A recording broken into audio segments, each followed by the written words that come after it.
So, Professor Kamakoti, do you think that National Education Policy 2020 will be India's model or template to showcase at the Education Working Group meetings here in India?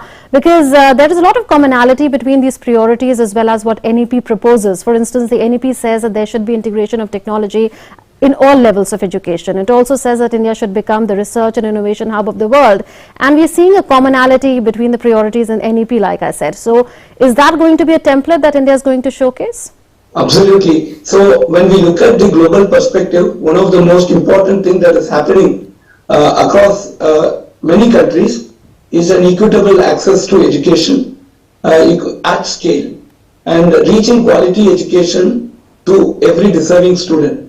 I think this is highest priority across every nation, and I think NEP 2020 certainly has the framework by which we can achieve this, and that is something that many of our institutions have started implementing, and we are very quickly seeing the benefits. I think this is some very interesting best practice model that we will showcase as a part of the G20.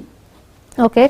Professor Kamakoti, can you share with us some of the best practices, particularly in the context of using digital technology for education, that you would want to showcase? Because I'm sure on a practical level, there will be sharing of experiences and best practices between these G20 member countries. We will also be wanting to reach out to low and middle income countries who would require help in this regard. So any best practice that you can share with us?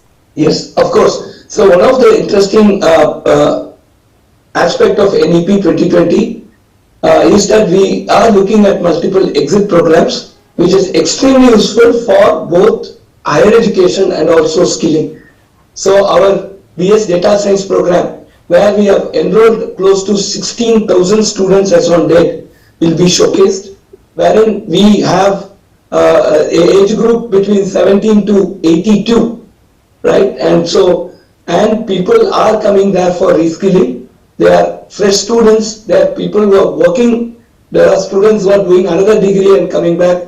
And so this will be one very interesting case study. And the next option also, the next important thing that we would like to showcase is the Swayam platform, where we have a diverse set of courses and how these courses are effectively delivered in a digital mode and how the examinations are being conducted. I should also say that 700,000 candidates write the exam every semester, spread across more than 500 plus courses, and how this is managed by a very small team, but in a very effective manner. So this is another very interesting case study.